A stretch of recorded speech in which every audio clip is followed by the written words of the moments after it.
Dentro desse cenário de polarização, nós estamos mais ou menos aonde?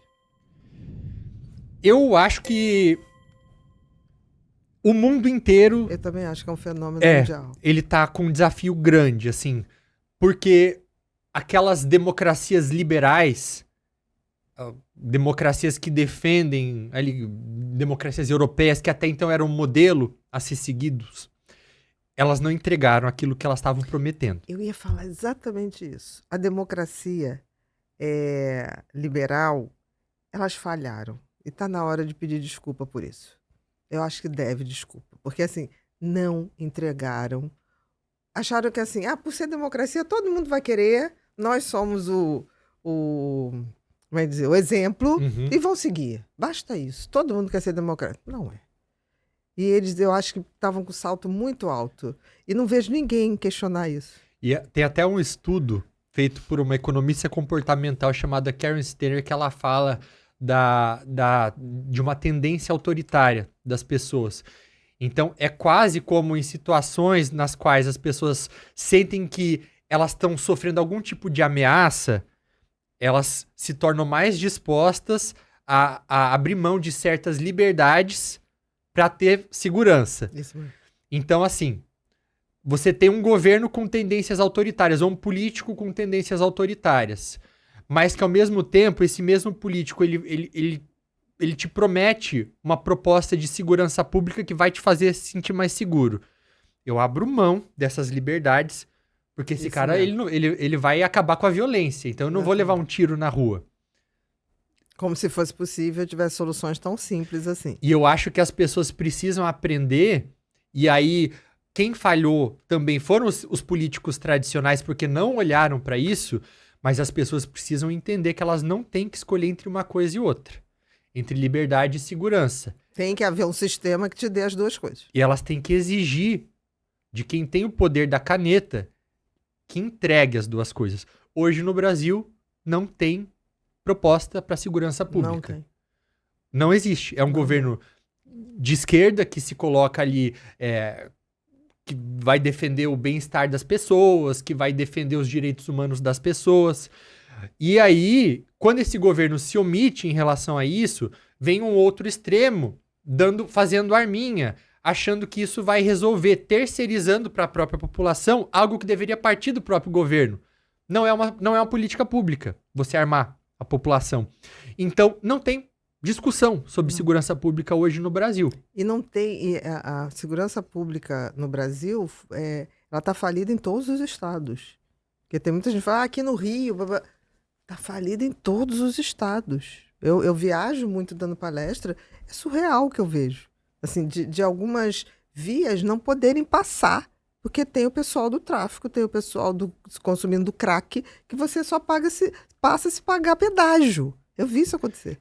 E aí a gente coloca outros contextos onde isso também acontece em outros países. Então, se aqui no Brasil a gente tem, por exemplo, em relação à segurança, mas poderia ser qualquer tema, Sim.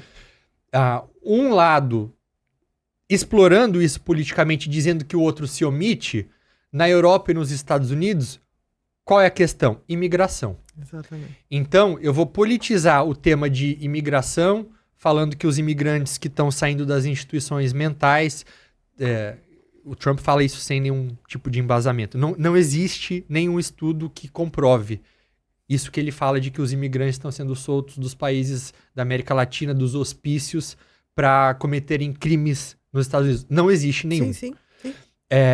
Mas ele falou tanto que ele virou uma verdade. Joseph Goebbels, né, da repetição, que era o ministro de propaganda do Hitler, que falava que se repete até virar verdade. Exatamente. Ele falou e continua a falar isso, que muita gente acabou acreditando. Mesma coisa na Europa. Então, as democracias falharam em não oferecer soluções democráticas eficientes para demandas legítimas da população. O problema é que quando as soluções democráticas não vêm as soluções autoritárias. Exatamente. Eu acho que houve uma falha grande das democracias que deviam estar se unindo, primeiro, para fazer desculpa Nos perdoe. A gente teve poder durante anos e realmente não fomos eficientes aqui, não fomos eficientes aqui. E o que a gente pode fazer? Não, entra na guerrinha. E não tem outro sistema melhor. Não. Que a gente É o que conheça, tem, é o que tem para hoje. tem que aperfeiçoar esse. Tem que aperfeiçoar. E aprender com os erros. E você faz isso com mecanismos, criando mecanismos dentro do próprio sistema democrático para que ele seja defendido. E aí... E a gente tem que fazer os mecanismos funcionarem, não criar soluções mirabolantes, mágicas. E se adaptando às mudanças do mundo. E aí Exatamente. Acho que vem muito da guerra da informação também agora.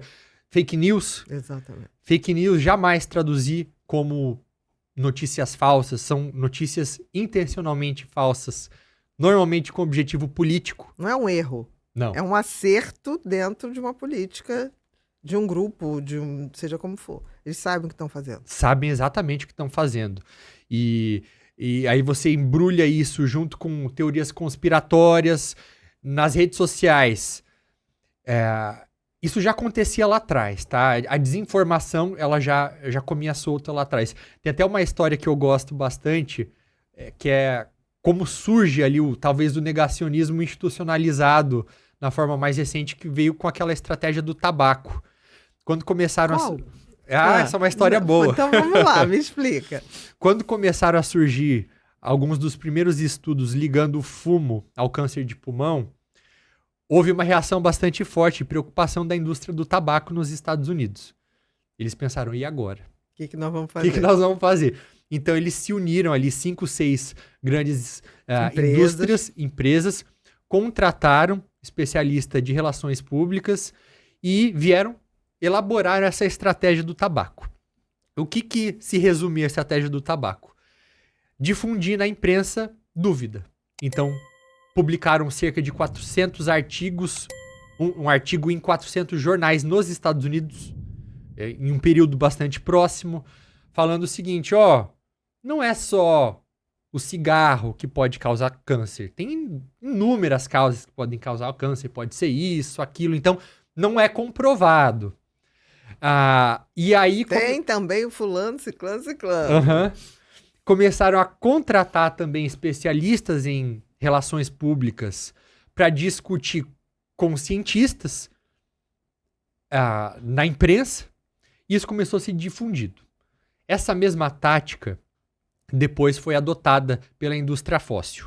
Quando surgem os primeiros estudos também ligando a queima de combustível fóssil ao aquecimento global, a indústria do petróleo ficou apavorada e foi fazer a mesma coisa. Então, precisamos dizer que não há consenso. Contrataram os especialistas, foram para a imprensa debater, e a imprensa, que também teve o seu papel na propagação desse negacionismo, não foi intencional, tá? A imprensa, o que ela quer? Mas contribuiu. Contribuiu, mas ela quer o selo de imparcialidade. Então dá ouvido para os dois lados. Como se tivessem o mesmo peso e a mesma credibilidade. Então vou fazer aqui um debate agora, eu, veículo de imprensa, vou dar 3 minutos para você, cientista que dedicou toda a sua vida a entender as mudanças climáticas, para você falar por que essas mudanças climáticas existem, e vou dar 3 minutos para você, especialista de relações públicas contratado pela indústria fóssil, para você mostrar por que tudo isso é mentira. Exatamente. Para quem tá em casa, o leigo, vendo o mesmo tempo o mesmo espaço sendo dado para 2 lados diferentes, é como se eles tivessem o mesmo peso. Com certeza. Com certeza. E aí, a estratégia do tabaco, ela consistiu nisso. E aí foi reproduzida depois pela indústria fóssil e continua viva até hoje. É tão real isso que você está falando, Uriano. Eu me lembro, quando eu estava na faculdade, década de 80, início da década de 80, tinha amigos de faculdade que fumavam muito. A gente falava, gente, mas fazendo medicina, fumando, né? Tipo assim, não sei o quê. E tinha um amigo que era tão defensor do seu cigarro, que um dia eu falei, poxa, você não acha que você podia rever essa ideia? Ele falou, imagina, você sabe quanto a indústria de tabaco fatura de postos? Eu falei, não. Aí ele me deu uma lista. Olha isso paga os hospitais do cardíaco, isso paga o hospital do câncer. Eu falei, nossa, mas depois que eu falei, gente, não justifica. Mas na hora ele fez uma defesa tão veemente que eu falei, é mesmo? Quantos milhões? Aí esses hospitais não são só para o câncer na época se falava só em câncer de pulmão, mas depois se viu, é o câncer de bexiga, o cigarro dá câncer para tudo que é lado. E eu falei assim, gente, depois eu falei, não é que esse cara, ele está defendendo o cigarro veementemente, um cara que estava virando um cientista, um médico, né? Eu não lembro nem porque comecei a falar da estratégia do tabaco. O que a gente tá Porque falando? a gente está falando. A gente vai falando de uma coisa e eu já vou para outra. A gente está falando das fake news. Então, que isso foi estruturado. É verdade. Já existia. Diferente da rede social hoje, que aí se tornou um vírus. Exato. É por isso que eu falei da estratégia do tabaco. Isso. Porque esse é algo que já existia antes, apenas com a imprensa que antes... Eu não vou falar que era uma qualidade melhor, mas não tinha uma pressa tão grande para publicar. Entendi. Hoje, muitas vezes, quem publica primeiro, e a pressa é inimiga da perfeição, né? Da perfeição e do bom senso. Então, havia um filtro. Também não era qualquer pessoa falando qualquer coisa. Normalmente era... Tá, você tinha ali os especialistas de relações públicas, mas grande parte era filtrado. Já não é mais o caso. Não. Hoje, nas redes sociais, e relacionando ao que a gente falou antes também, vamos olhar aqui para uma página de Facebook. Suponha que eu siga ali o embaixador Rubens Recupero no perfil dele para ver o que ele fala sobre a paz no Oriente Médio. Ele que foi embaixador do Brasil em diversos lugares do mundo. Só que eu sigo também a minha tia-avó lá de Paranavaí. Uhum. Cada um emite uma opinião sobre a guerra em Gaza. Só que as duas opiniões, elas vêm visualmente com o mesmo layout hoje. Se antes a opinião com a credibilidade ela vinha de uma forma diferenciada, em um jornal e uma revista, hoje não. Igual. Hoje você não consegue mais diferenciar de onde veio, qual a credencial, e as pessoas têm credenciais diferentes para falarem sobre temas diferentes. E no período de rede social, que é uma mídia tradicional com anabolizantes, é um coquetel... Anabolizantes e psicoestimulantes. É rápido. Não dorme. É rápido. Entendeu? É a receita pro desastre. O que deixa a gente um pouquinho, assim, chateado, porque outro dia eu estava vendo que hoje os jovens, e jovens estou falando de 20, 21, 22, pesquisam tudo numa determinada rede social.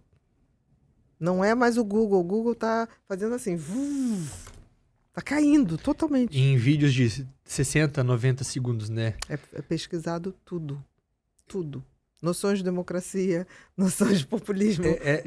Aí você fala assim, e aí?